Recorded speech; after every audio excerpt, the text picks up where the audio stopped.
Hello everybody, welcome to my channel. It's called Room for Rewinds and I am Pause to Play. Now today I'll be sharing with you the top 5 horror movies that I've watched this year, and I'll be talking a little bit about them, and I'll start from 5 up to 1, and then when we do get to 1, what we will do is that I will do an ending explained. So the first on my horror movies that I really enjoyed this year was a movie called Amma. So it's called Mother. The name of the movie is actually Mother in Korean. And I actually enjoyed this movie because, it explored a lot of themes, overbearing mothers and, the repercussions of, not repercussions as say, like trauma can go on and on and on and on. And I liked, the references that they gave us and the little Easter eggs that were given to us throughout the movies. One thing I would say is that it's very slow building. That means the movie takes a while for it to get, interesting and everything. But I clearly enjoyed it. Going to number 4. Number 4, I would say X.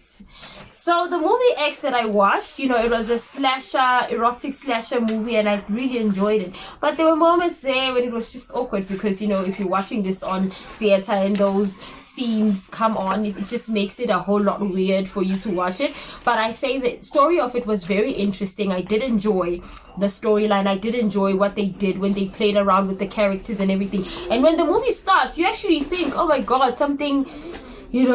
But one thing that they did do is that they went to these 80s, sort of theme with the, with the lake and the boardwalk. I kind of enjoyed that, and I enjoyed the, the dress code, and, there was so much cocaine. So, yes. So I'll be moving on to number 3. Movie number 3 that I enjoyed is Fresh.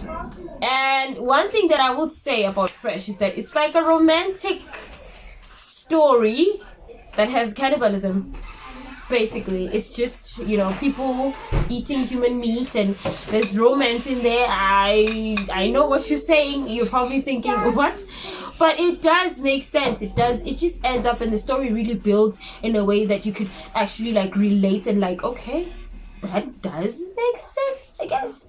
So yeah. And we are going to the number 2 spots. So it was a really hard decision for me to get to number 2 because, I'm such a horror fan and I like things that really build my interest and gets me going. But I would have to say my number 2 movie that absolutely I did